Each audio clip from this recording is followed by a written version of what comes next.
episode 33 D4G. Diving in. Diving in. Diving in. Diving in. What do you think it's called? Diving in. Diving in. Glory. Diving in. Diving in. Glory.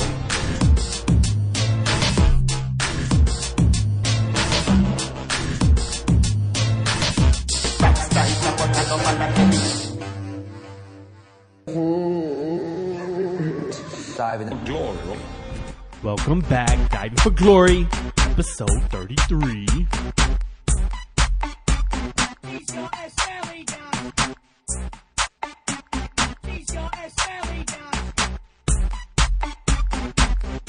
Yeah. Welcome back, episode 33, season 2, Diving for Glory. Mr. Pep Corsiola with my man Sir Solomon. What it do? Ain't shit. Yeah. Welcome back. We are getting closer and closer to the end of the season. As mentioned before and last week, we are doing a little different for our back four. We're going to look at the races that we find super interesting, look at the Premier League top 2, Bundesliga top 2, La Liga top 4, Serie A top 4. As always, our big league reviews, our prestigious and egregious award section, and we will let you know what is in the pipeline in the soccer world. Please don't forget, we post every Monday and Thursday after Champions League, which will be actually next week, nothing this week. So please tune into iTunes, YouTube, and divingforglory.com to check us out. You can hit us on Facebook and Twitter at Diving for Glory as well. Man, jump right into it. Just a cup. Jersey tuck, boots lace, Diving for Glory. Let's go. Yep.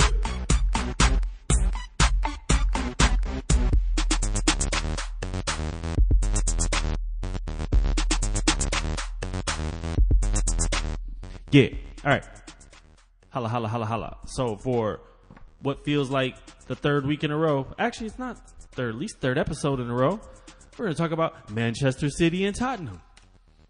We're going to start it there. Once again, still at the Etihad. Yes. And this was absolutely vital and crucial to Manchester City maintaining some form of success this season. A loss here, drop points here, probably would see Liverpool run it to the end as champs. So I find this absolutely amazing and fascinating that, you know, from an emotional standpoint as a player, and that's why they're pros and they're awesome, is that you have to pick yourself up after heartbreak and do the same thing all over again. Yes, indeed. Or you also have to pull yourself out of your hangover from celebrating the biggest, achievement maybe in your club's history about 4 days before this. Yeah, good point. Great point. And if you look at Tottenham, where they stand in the league and where they stand in the Champions League, it looks like after the exertions of midweek, they had to rest some people. This is part of the rotation, because even if whatever they got out of this game didn't mean as much as actually getting a lot of guys that were in intense football for the past few weeks to rest, And they look at Paulo Gazzaniga starts for Hugo Lloris. João Foyth comes on the outside. Ben Davis, Davinson Sanchez. The front line, they stayed largely the same, but Eric Dyer comes into the middle to spot, And I expected Manchester City to sweep this team aside and just take it away, because they needed to be extremely upset about what happened over the midweek and take it out on these same opponents. For a team to have. For City to have beaten this team 3 or 4 times, it sure doesn't feel like it. I've maintained, though, that style-wise, even win, lose, or draw, this is a difficult opponent for City. Matchup-wise, every game by 1 goal. I mean, 3-1-0s and a 4-3. Exactly. So and they play them well all the time. I don't think I've seen. it seems like he's actually Pochettino has actually beaten Pep while Pochettino was coach of Espanyol and Pep coached Barca, and it seems like His first win at Espanyol, even something. I along might those say, lines? because he had just like the manager had just got fired, blah blah. Blah. But when it comes to the regular season coaching, they both have their systems, and both of them are fine. Like they're really amazing managers.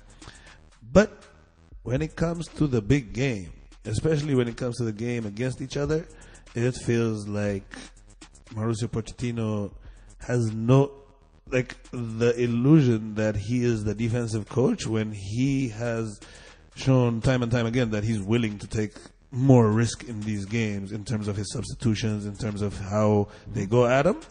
And Pep has always kind of, it feels like, kind of held them back. For example, you have Kevin De Bruyne, Ilkay Gundogan, and Phil Foden in the middle, and like 40% of attacks is going through one wing, 40% of attacks is going through the other wing, and you're only playing about 20% through the middle.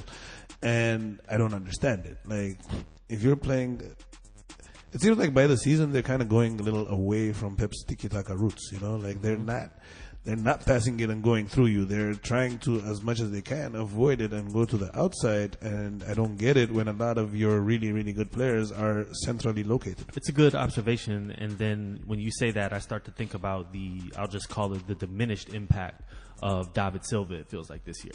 Because he's the guy who pops up in the middle. Yes, it was, all the time. It was his zone, and it was beginning to transition into Kevin De Bruyne's zone, and then he snapped his leg, and he was out for a long ass fucking time.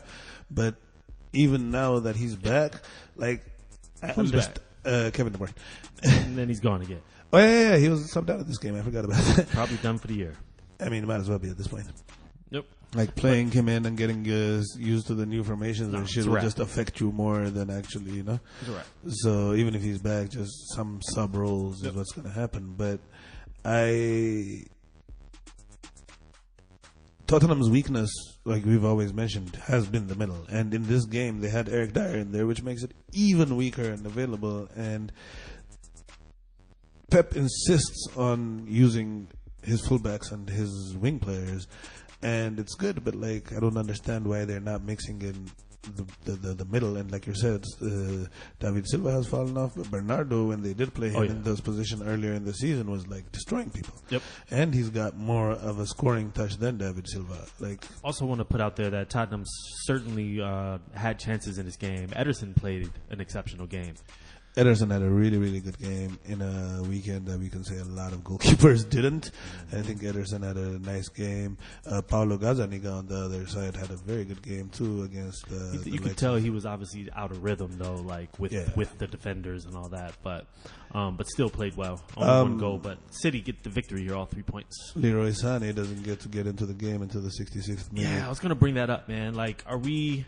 I brought it up way earlier this year. Like, our possible exodus here.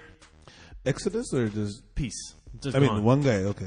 Exodus means a number of people, but for him, a possible departure. Unless things change, I think that he should leave. I don't know if he will leave, but from what I've read, it seems like the contract negotiations. His parents are both ex-sports people. His dad is Souleymane Sané, Senegal player. And his mom, I think, played I forget what sport, but for Germany. So yeah, Leroy Sané probably heading on the way out. He'll get a lot of opportunities if he's to go to Bayern Munich or somewhere. A lot of money. Some such destination. Some huge club. All right, moving along. So City are up a point after this game, and even on matches, but they still have one in hand because they play City coming up. But Liverpool is away to Cardiff City. Cardiff City put in a nice little shift here and did what they could do. Yeah, first half performance was pretty good, but without an outlet to give them goals or counter-attack possibilities up front, there wasn't much Cardiff could do, and Liverpool kept trying. And in the beginning of the second half, Genie Wijnaldum, him of the song, Genie Wijnaldum, he scored the fucking wicked volley off a corner to set it at 1-0, and then it ends 2-0. Very professional performance by Liverpool. Put the game away kind of relatively early, and just didn't play spectacular, but they got their 3. pulled their 3. Cardiff might be going down. Struggling. That was a huge. I mean, they could have hoped best maybe for a point, but they got nothing from the game. Some other results make that later on will make that a little more interesting. So Liverpool at that point now are a game. They have a game up on City and are 2 points clear. They have Huddersfield. Newcastle and Wolves, or Newcastle and Wolves. Man, how you feel about that?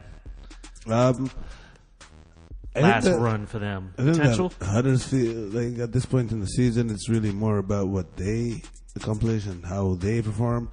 But that being said, I think that if they fuck up at Huddersfield, that's on them. That's a team that has been basically giving up points to everybody the whole season, hence why they're going down extremely early. But Wolves and Newcastle, as it approaches, there's also the Barca semi-final in there. So we'll see how they play their team and what the other teams get out of it. So it's going to be interesting. These are all eminently winnable games, but at the same time challenging enough that Liverpool, like, if they're crowned champion, or even if they're not, Liverpool has had an amazing fucking season. I was looking at records and such, and it's crazy to think that one of these teams could have 30 wins and not win the title. Not win, yeah. This is the toughest team race. Like, this is a championship run made from two teams putting out an excellent season. Usually when there's a championship, like some sort of sprint to the end, is because both teams dropped a lot of points and that's how they stayed with each other. But this is execution at the highest level in league football. Yeah, it's exciting race. 4 games left for City. As mentioned, they got United on Wednesday, and there it is. Moving along over to Germany, Bundesliga race. Still in effect, still tight, still could go either way. Bayern are up by a point. Dortmund sit there with 69 and Bayern have 70. Got 5 games left before these matches. So Bayern play first and they play a tough Werder Bremen side. But they come away with all 3. Their current best defender in Bayern Munich, Nicolas Süle, comes up with the goal, and workmanlike performance by them. I actually expected bigger because every game lately they've been putting 5 and 6 past everybody, but I guess that kind of streak has to end. But it looks like Bayern Munich is closing out the season with, if there's such a thing as momentum in football, they're showing that he could really do some damage with it. And they played 30 minutes of this game with Werder Bremen being a man down. So, yeah, definitely kind of surprising considering the statistics and such that they didn't 5-0 them or something. But, still got all 3 points. That's what counts. Yep. Dortmund away to Freiburg. And in reverse fashion this week, Dortmund are the team that smashed 4-0. Marco Reus, Jadon Sancho, Run Riot. Yes, Tupac comes in and just gives his little victory cigar at the end, 4th goal. But yeah, Tupaco. Good performance, way overdue. Like, we've been waiting for this from Dortmund for about 8 weeks now.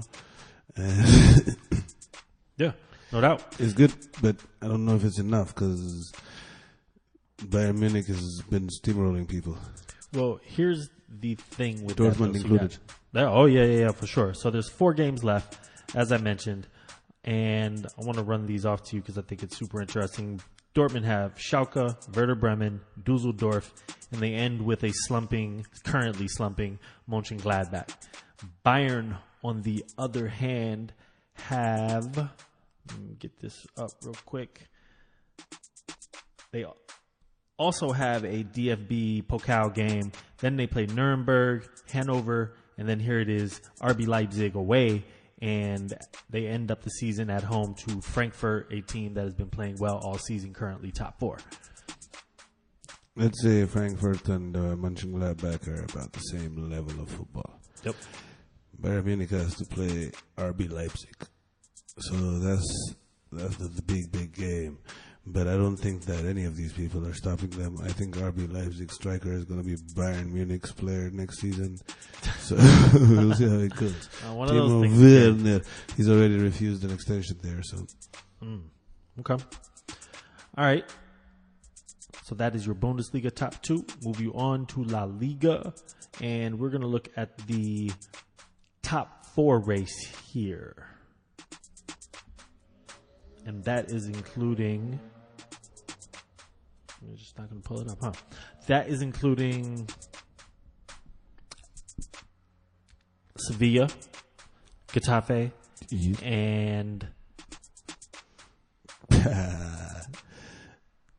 Go ahead, take a Sevilla, guess. Getafe, Valencia. Valencia, the team that has been balling very well lately. Yes. They were all 3 in action. Actually, 2 of these teams were facing each other, Getafe and Sevilla. And that game ended up 3-0. Getafe, both teams getting red cards in this Smash City. Yes, Gonzalo Juarez balled out in this game. Betis, it seems, is clearly one step beneath the... Getafe. Getafe Sevilla. I'm sorry. I'm talking about another game. In the Getafe Sevilla game, the Sevilla player fucked up his team by getting sent off early. The Getafe guy got sent off after the game was in the bag, and they had played with one more man for about 40-50 minutes by the time he got sent off. So, but opportunity missed Sevilla, but Getafe is playing some spectacular fucking football this season. Yeah, they're making a serious push for top 4. That is a major victory for them. And the other game was Real Betis Valencia. That was the last game yesterday, and Valencia with a 2-1. Yeah, Mr. Guedes and Danny Parejo scored, I think, but actually no. Guedes double. Brace, yep. Danny Parejo with an assist. Yes. Yep. And yeah, the Valencia have been on a real good run of form. Even if you look at the Europa League, they got Villarreal, who's at the bottom of the league, but Villarreal lately has been winning games, and they brushed them aside with ease. Gonzalo Guedes, who was previously injured, is actually back in form. He's been scoring, he's been assisting, he's destroying people on the wing. If you remember, this is the guy that they had on loan from Paris Saint-Germain last season, and they had to scrape under their couches, look for 30 million euros to find him.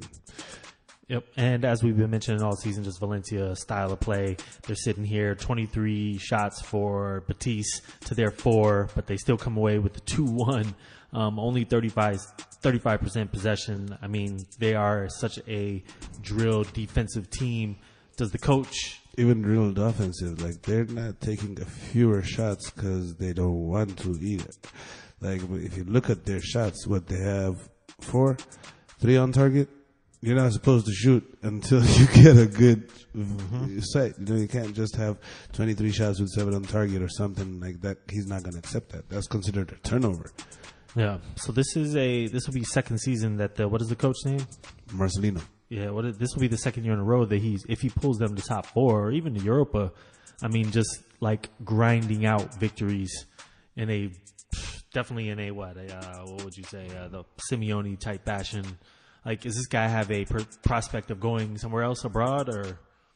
I don't know if the abroad options are going to be any bigger of a club than Valencia, which on its own is a pretty big fucking club.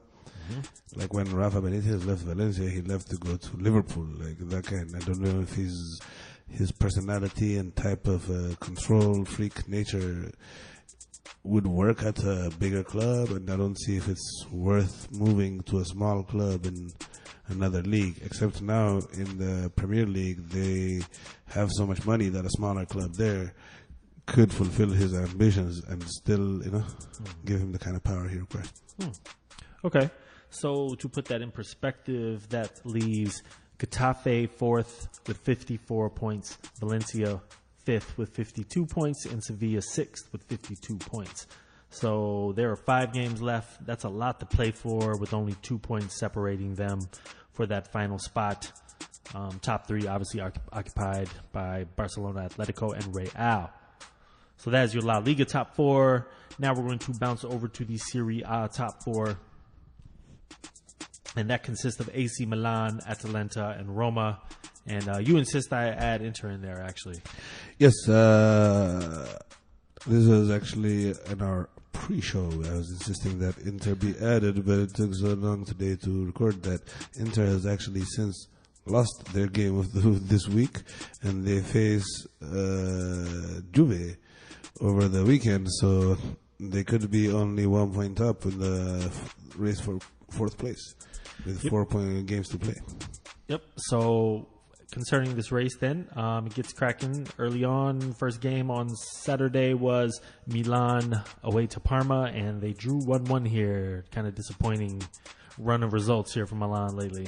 Got a decent goal to get up ahead, but gave it up in the 88th minute to a man who's about 88 years old, Bruno Alves.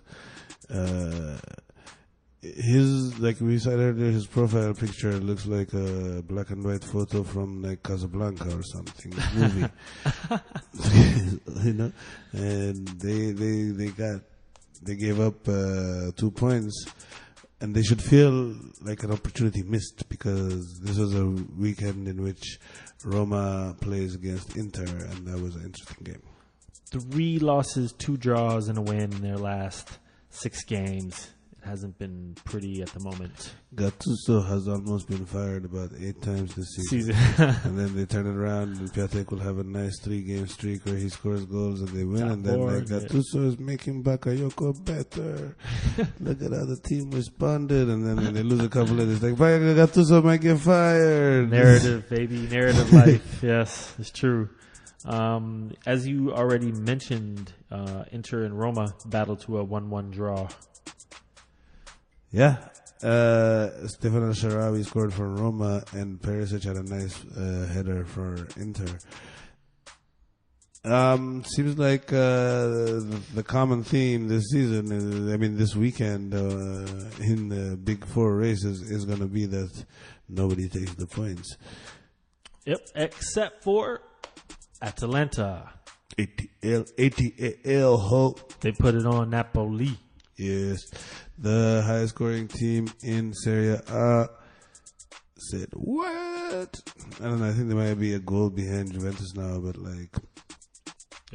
they gave a 2-1, Duvan Zapata with a goal and an assist. Napoli is in an island of mediocrity somewhere. Yeah, Napoli was up. They did good enough early to where they removed themselves and created a gap between the top 4 race and them. But they're so far behind Juventus, who just got crowned, that they've just started falling off. Yep. That leaves top 4 as AC with 56 points, Atalanta with 56 points, and Roma with 55 top points. 4 race. Top 4 race. Serie A. What'd I say? That leaves the top 4 as AC Milan. You're right. Top 4 race. Thank you. And Inter is 5 points up on AC. We discussed before that we don't necessarily feel super comfortable about that. Like you said, they play Juventus coming up, and 5 points or 4? I thought it was 4. They're 5 points up. All right, so if they lose that game, there'll be a 2-point thing, and it's wide open after that. The way Inter's been playing. Mm-hmm. All right, we're gonna move along to the midfield. Big 5 reviews.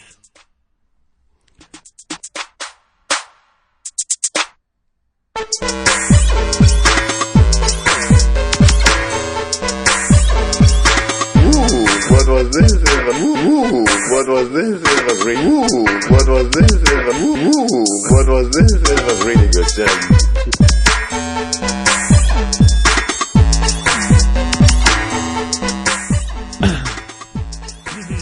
Let me clear my throat. We were waiting all week about this. We've already spit it once, but Mr. Zaha. The dribbling Duke. Zaha. Whoever thought that Crystal Palace would make it this far? That's how I go. All right. This is the Premier League review. We'll start you off. We already mentioned the City result. Everything from A to Zaha. 1-0.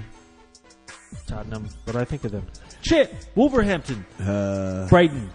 Battle to a 0-0, man. Like, Wolves have just kind of like said, fuck it. We're good. Wolves at this point, it seems like every other game they're playing good. They're at 50% concentration for the rest of the season. They can either really put it on you, and since they're not a high pressing kind of team, like if they're not playing and they're not on point, they kind of look very ordinary. And Brighton out there fighting for their lives that's a good point. They look away to ordinary Wolves. even when they're playing good. Yeah. But I mean- I know, so they'll be happy with points against Wolves, and it's a point well earned. Word up. Moving along, West Ham playing Leicester City. Mid-table battle finishes 2-2. Yeah, Late goal. late goal, two teams that have had kind of seasons that kind of mirror each other. Long periods of ineptitude, followed by decent stretches where their offense looks good. They get an upset or two. And the fact that we know they're not going to go anywhere over 7th. And they played a 2-2. They're still close to each other. And Jamie Vardy, ever since the Rodgers appointment, has been on fire. Yep. So each of them take a point. And Huddersfield, season already relegated, are at home to Watford, and they took a 2-1 loss. Deulofeu with a brace here. Balling out the past few weeks. Out. He's doing his 2 months of work. He's in the football reserves. He's like the army reserve. And then he gets sold to a decent team or something. Or just one weekend a month, 2 weeks a year. We get on the Deulofeu plan. Look at the potential. Yeah. But he said when he came back from Barca, he's like, that's when I realized I was never going to be that level. He's like, after training with Messi. Really? He's like, I was the most arrogant. I thought I was the best. And he's like, I saw Messi. He's like, I'm not the best. That killed his whole career. Damn, whole career, son. That's funny. That's funny. True. Moving along, Bournemouth switched off, obviously, and took a 1-0 loss to Fulham. Yeah, Fulham seems to be enjoying the Premier League since relegation. What they won? 2 in a row? Nah, I don't know if they won 2 in a row, but they've been playing decent football. They won 2 in a row, buddy. Yeah, that's a. Well, they beat Everton. Yeah, you want to get a good upturn of form? Get relegated. All right, Newcastle hosting Southampton, and they pulled themselves basically out of the relegation talk. 3-1, Newcastle get all 3 points. Yes, Jose Perez waxed that ass. Newcastle gave them a nice ass kicking. They're like, what language would you like? It's Spanish. Okay. Jose. Done. Yeah. And Rafa turning in another stellar performance. And it's going to look pretty ordinary by the time the season is done, and nobody's going to recognize it, and then Rafa's going to... And then next season, they're going to stumble and bumble, and they're probably going to be in the relegation battle starting from November, and then they'll appreciate Rafa Benitez. Is he in line at all for some type of promotion to a different level club? I mean, he's had a lot of jobs at big teams already, so I don't think he's going to go to the big teams, but there's a gap between where Newcastle are right now. All those West Ham and all these teams that you're talking about in the middle, he could really do a lot with. I don't see him ever ending up in West Ham. That's too chaotic for a man who's pretty much a control freak. But that level of clubs, yeah. Say Everton fuck up, and they hire Rafa Benitez. I think that would be the perfect hire for them. Yeah. Okay. Yeah, that's what I was thinking.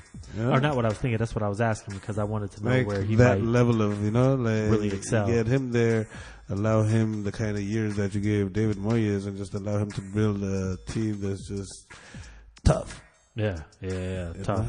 See what happens. All right. So Everton, speaking of them, they turned in the Freddy Krueger performance of the week and sliced and diced and made nightmares all for fucking Manchester United. Everton had beaten Manchester United 4-0, Arsenal 1-0, and Chelsea 2-0, I believe. Really? Yeah. Damn. So, and They're this is in the Jekyll and middle Hyde of team, for This is in the middle of a season where they've shown themselves to be largely fucking laughingstock. They just take a time out from it every once in a while and do these things, but like it's not been a good Everton season. Their manager has almost been fired a few times himself. They should be. Do you think they should clearly be 7 by talent, by roster? No, I think that the Wolves roster is serious. Like, yeah, and the Wolves aren't even at this point. I don't even. They're like. No, what I'm saying They're is like. Understood, but how many points apart are 7th and 10th in this whole? It's a point. Everton's actually in 7th. Yeah. But what I'm saying is like they all have that. Like Wolves, for example, on the defense, I'm not as certain about them. Everton, Keane is really good in defense. Here's a surprise for you, man. Wolves with 41 goals, Everton with 50. That's kind of surprising to me. Not surprising because there's been a lot of games that Wolves have been shut out in, and even their good games, you see that like they're a midfield-based team, so they don't overwhelm you with goals. Like they'll get you a couple, but like they're just a solid team. Like Everton has had a couple of big wins. Let's look at the goals conceded, if you don't mind. 42 for Wolves and 44 for Everton. So they're just about the same. Just about the same. Yep. Yeah, man. So the 4-0 that Everton just produced has made them look nicer. Yeah, for sure. But I think they're about, I don't know. It's about the same team. About the same size. Them, West Ham, Leicester, Everton. But I guess what I they're the was throwing out there is, team. Yeah, and you feel like they should be better, but yeah, they have looked awful on some occasions. Yeah. But I guess all those teams have. Leicester has, fucking West Ham. Wolves are the only team that have lost twice to Huddersfield. Yeah, wow. You know what I'm saying? Like everybody has had some embarrassment on that fucking resume in that group. But like it's ultimately though it shows you kind of the strength of the Premier League this season, because like at every tier there's like 3 or 4 teams, and under any situation they all have something to play for. Some seasons before you'd see like somewhere like from 13 to 7 don't really have much to do for the last couple of months of the season, you know. Yep. So speaking of people putting in embarrassing performances from time to time, Arsenal hosting Crystal Palace. Zaha. Yeah, so in a moment where they could go 3rd place with Tottenham dropping points to City, and not to say that they're at Crystal Palace notoriously, at least last year, a awful away team. Last year they were awful away team and spectacular at home. This season they've been a very well traveling team, and actually most of their struggles happened at home. They beat City at home. But like the rest of the season, they've kind of struggled more at home than away. This has been a very good away team, and the physicality of especially their forwards was not anything that like you could tell beforehand. Like this is a matchup nightmare for Arsenal, especially because they had the Clown Prince himself, Mr. Shokdan Mustafi, playing. That turned. Is there anything that Emery could have done different considering injuries and lineups and such? Yeah. Don't play Mustafi. Play anybody? Nobody. Remember that one year when the Cowboys didn't take a number 1 draft pick? Yeah. Like that. We're just going to come out with 10. 10, playing behind the ball, 2 strikers. Yes. With 2 wingers. Okay.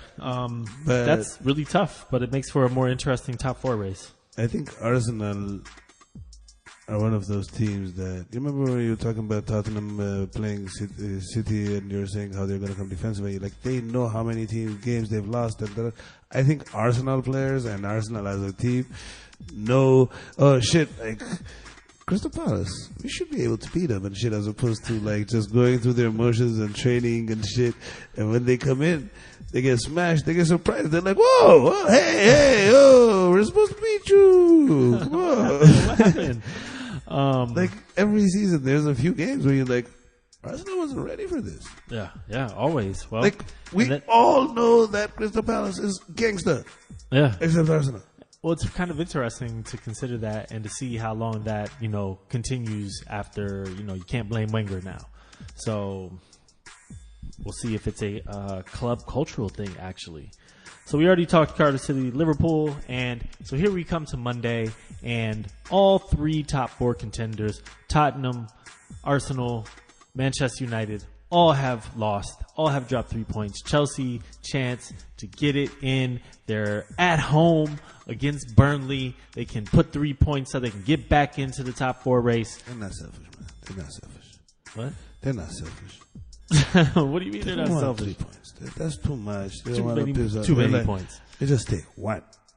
Yeah, we'll keep it a race for you guys. Like we just, like, what the fuck? Like, you got Burnley at home. At home. It has to be said, a couple of spectacular goals. The second goal by Burnley, especially the volley from outside the area, spectacular. But still, you're fucking Chelsea, and they didn't do it. They got a 2-2. And Higuain gets a spectacular goal. Hazard with the assist for Kante for 1 goal. Yep. The other team get that there too, but like, if you get try the to point, and Kante and Hudson-Odoi go off injured. yes, that they really miss Hudson-Odoi. They've really come to depend on him in this last few games that they've been getting their ass beat in. Mm-hmm. Yep. So Kante though, I don't even know if they're gonna miss Kante that much because they don't use do. Kante. Like, they got a guy, Who you gonna play there? Ghostbuster. The Ghostbuster. Who you gonna play there? Kovacic. He's perfect because he's been a ghost all season. Yeah, so and the bust. And the Buster. Buster. He's just a ghost buster. Oh my god. Yeah, no doubt. Chelsea dropping points out here in a moment when they could have really done themselves a favor. Dude, the only person that showed fight in this game was Rudiger in the post-match scuffle. He wasn't even on the team. He's in street clothes, and he was like trying to show some fight. Burnley. Outside of that, Burnley something, son. Burnley, some kid. So that leaves the top four as, so remember Chelsea has played 1 game more than everybody else. So it's Tottenham third with 67, Chelsea fourth with 67, Arsenal fifth with 66, and Manchester with 64. Inside track, Manchester United and Chelsea still play each other. I mean, how do you feel? I mean, I think it can go any way. Anything could happen. Yeah, And I think Tottenham could even fuck it all up. They could fuck it all up because of Champions League. We talked about it earlier. Chelsea and Arsenal have semifinals in the Europa. So but Manchester United play City. The one thing is, Manchester United finishing in the top 4 is the only way that they can get into the Champions League. They're the only team whose only way in is to finish in the top 4. Mm-hmm. So I mean, they have to win out no matter. I mean, I think they all assume they all have to win out. To be honest with you, yeah, that makes sense. But needing the points does not rarely translates into getting the points. Yep, true that. So, top 4 race, that seems mighty interesting. Now we're going to hit you with the other league reviews. Head on over to La Liga, where we have another race that is rounding into form and ready to be done, actually. So, we're going to hit you top to bottom. Celta Vigo with a 2-1 over Girona. That is like a relegation. Bottom to top. Mm-hmm. Girona's down there. Oh, yeah, they got dragged in now. Nope. Over the last couple of months, they've been dropping out points, and Celta Vigo is pulling themselves up. Out, yep. Yeah. Celta Vigo and Villarreal are like, oh shit, we're big teams. Actually, no, Celta Vigo, what's his name? Iago Aspas is back and shit. So. Oh, yeah, that makes a difference. Atletico Madrid with a 1-0 over Eibar, so they get all 3 points major there. And top of the table, as mentioned, Barcelona hosting Sociedad. This was a good match. Tough win. Sociedad came at him hard. Coming off the Manchester United Champions League midweek exertions, Barca didn't look like they were tick-tock, but with Busquets rested, a player who I've gone through a whole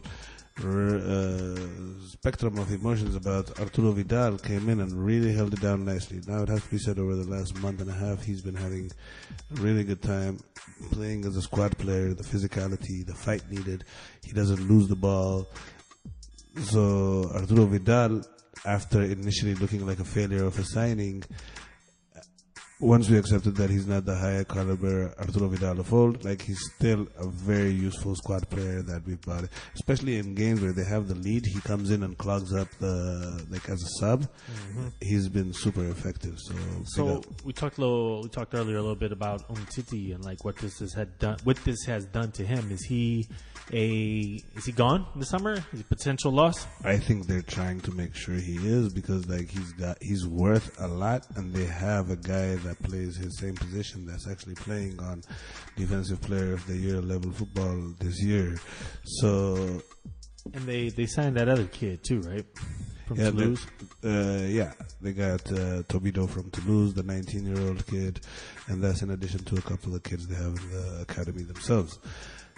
So if they can, because also to extend Samuel Umtiti would cost a lot of money because of packages and stuff, but they would rather get rid of his pay packet and make 60 mil, 50 mil, whatever, because he's worth every bit of whatever they're going to get. Yeah. Then they were, I think, trying to get licked. I was going to say they were trying to hit a lick, right? Yeah, they're trying to hit a lick. So if they could get the licked and get rid of him is the idea. But that's a big gamble, because Samuel Umtiti, in my opinion, is a spectacular defender. Yeah, somebody who's been proven. I mean, over and over, man. World Cup winner. Yep. So interesting. And then, so are we thinking then that the Coutinho, say they sell Coutinho, that's money to kind of pay for. Coutinho making googly eyes at PSG like a motherfucker. He giving out interviews talking about he wants to play with Neymar again in club and stuff. So if that happens, the Chelsea word on the street is that it's probably going to get their ban lifted, like through appeal. Yeah, I think so. And they're a contender if Hazard leaves for his midfield services. Interesting. All right. So Barcelona get all 3 points, 2-1 over Sociedad. We already mentioned Getafe Sevilla. Real Madrid with a 3-0 over Athletic Bilbao. Karim Benzema with the hat trick. Yeah, big buns.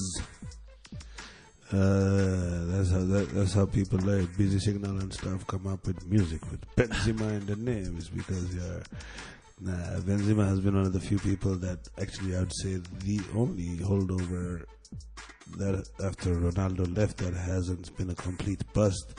He's had a really, really good season for a number 9, and it's just wasted because nobody else picked up the slack.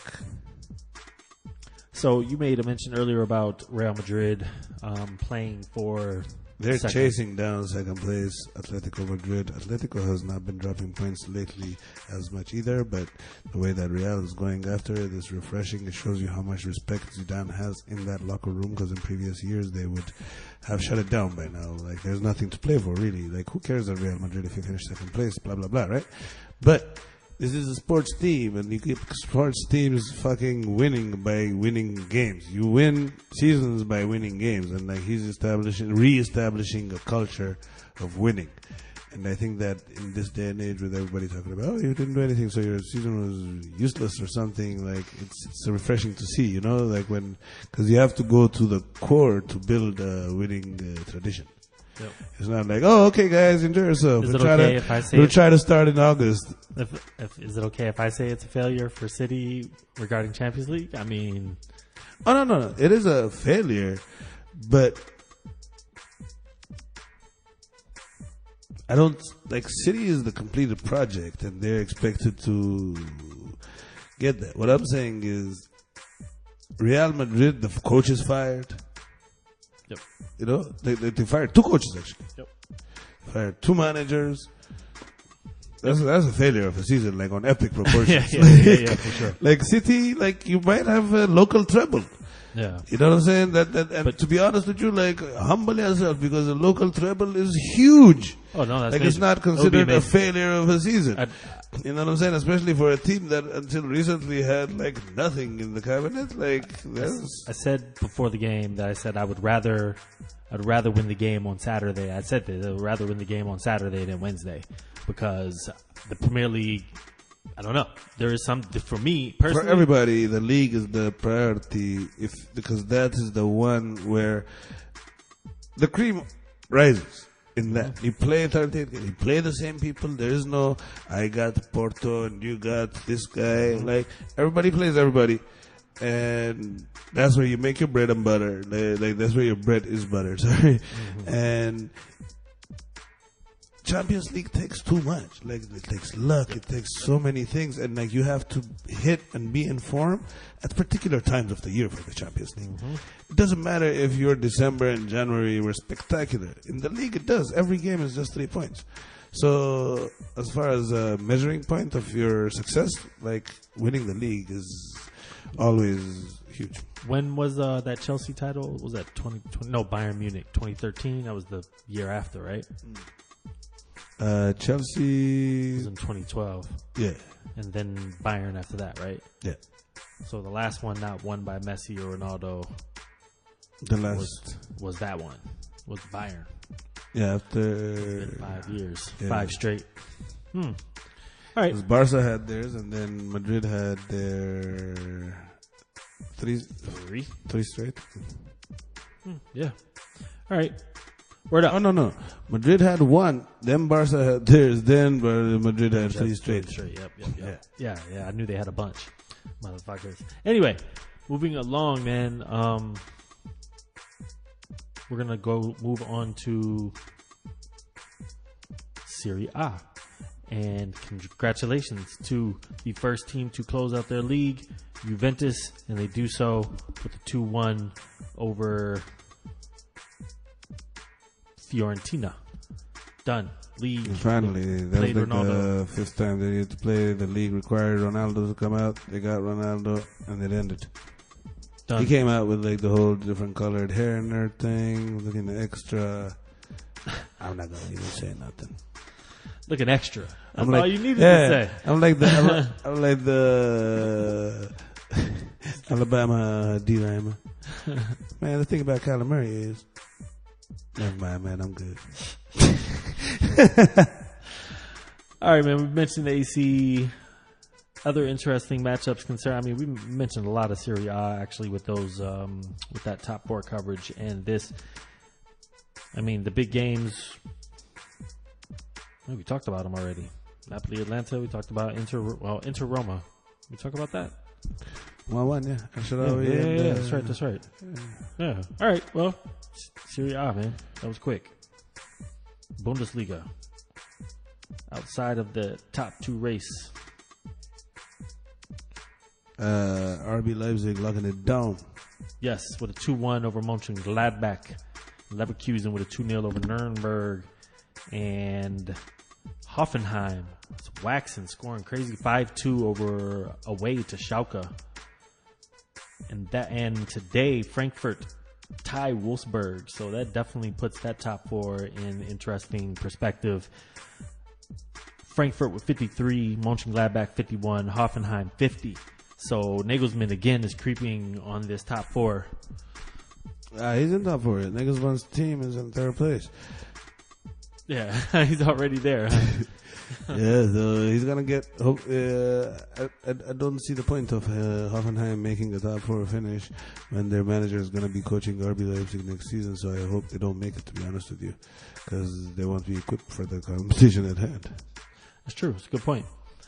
Be interesting. I almost feel like I like it just from a perspective of Nagelsmann, just watching Nagelsmann put that work in. But I like that point. Not a big. He's fine. I don't really care that much about him.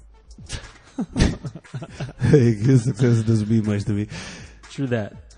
So moving on to RB next season, as mentioned, and that is Bundesliga. Yeah. And last, but usually least, it's going to be Liga 1. First one, teams are getting relegated. Lille is in second. Lyon is trying to get third. That's basically Boring fucking league. What it's all been all season. Yeah, boring fucking league. Marseille is inconsistent. PSG wrap it up, man. 3-1 over Monaco. It's the only thing that was worth that game was watching a video of Dani Alves swimming in champagne in the bathroom. Mbappe with his 28th, 29th, and 30th goals in this game. Becoming the youngest player since Ronaldo to score 30 in a season, to be under 21 and score How 30 many in the season. more years do you think he stays here? And do you think he goes Spanish or do you think he goes English? I have no clue because, like, it depends on the openings on the transfer window that you take. You know what I'm saying? So, but I think that he stays there 2 more years. Yeah. I think he stays there this year, sees how it goes, plays 1 more season where he's going to kind of sulk, and then they're going to sell him. No doubt. That'll be And interesting. if he had, like, I think his dream is to go to Madrid, so that will always be the front runner. Yeah. He's a Madrid guy. Anyway, won't judge you till you do bad things, man. Dijon with a 3-2 over Stade Rennes. That's major for them, trying to stay out of relegation. As you mentioned, Lyon with a 2-1. Marseille with a 3-1 over Guingamp. They're trying to get into top 4. Lille with a 0-0 draw, so they don't move anywhere. And that league is Lille with 65 in second place. Lyon 6 points behind that with their qualification spot. Marseille and Saint Etienne are both still in that conversation. 5 games left. That's Ligue 1. And we're going to move on to the award section. Forward.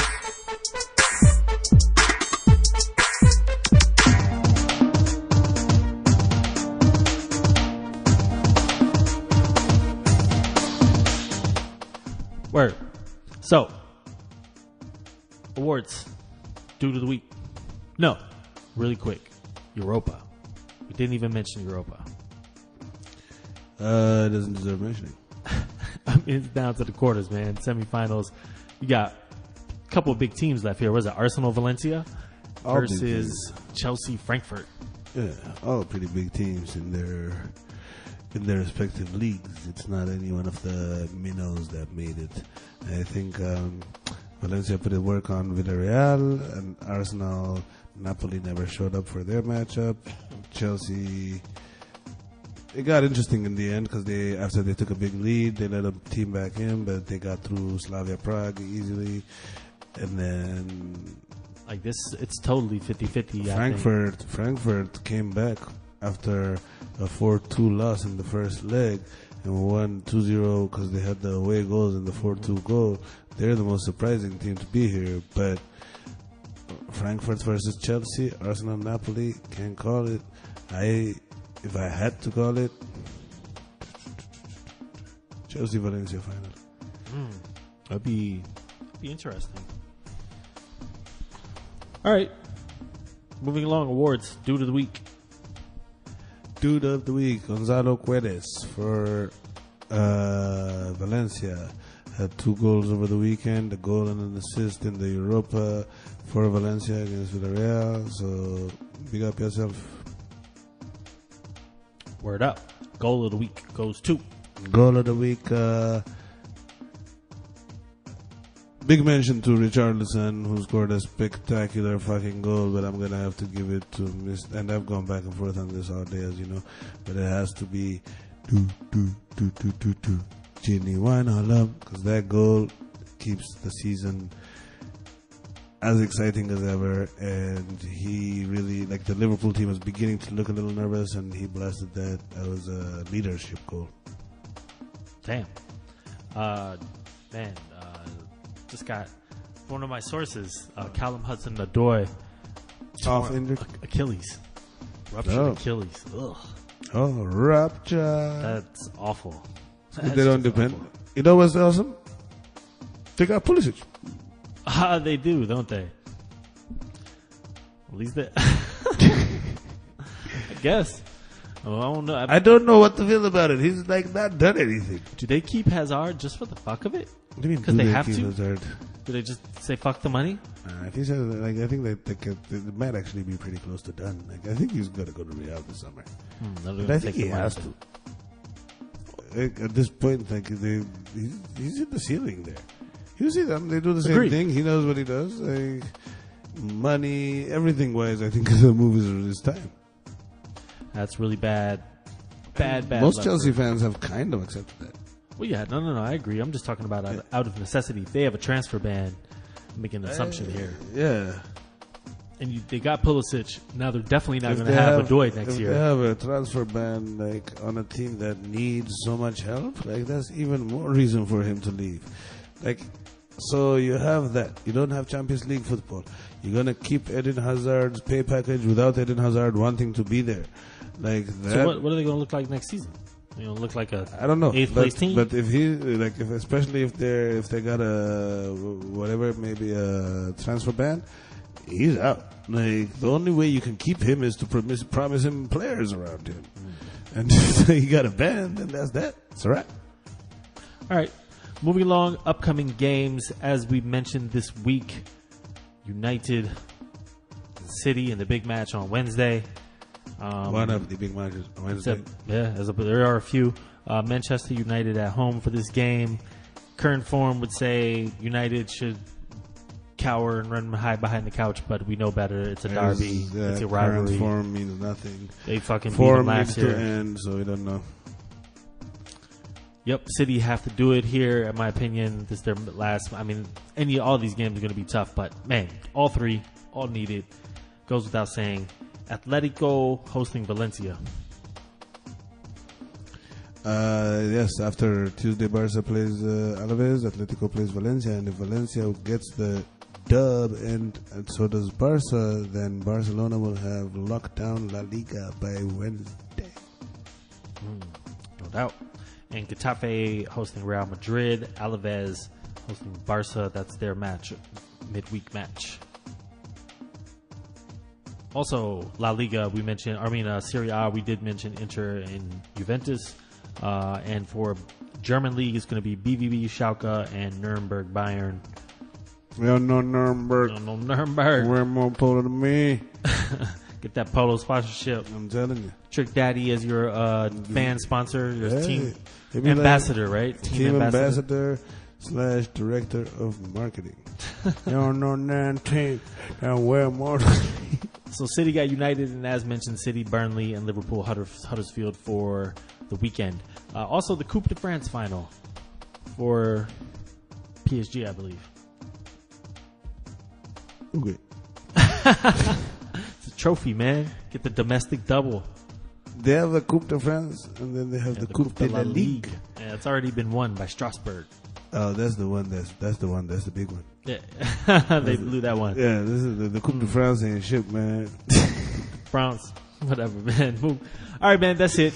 Yes. Thank you so much. Anybody who takes time to listen to Diving for Glory, that match is in the books. Please check us out every Monday, every Thursday after Champions League games. We are posting on iTunes, YouTube, and divingforglory.com. Hit us on Facebook, at Twitter. Hit us on iTunes. Rate us 5 stars. That match is in the books. We out. Corsiola. Salam. Peace. Diving.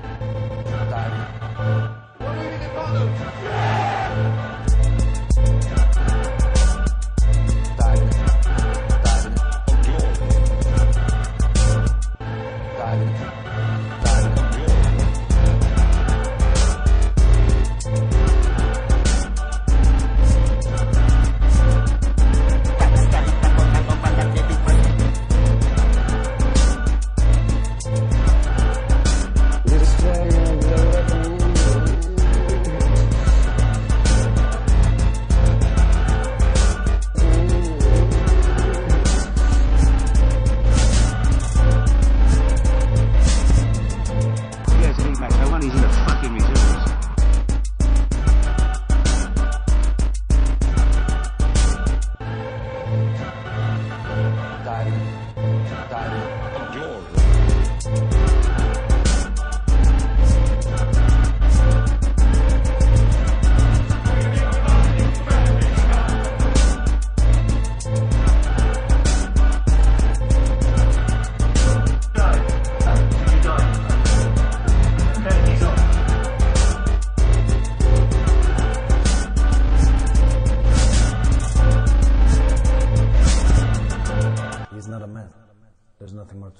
Diving it. Glory.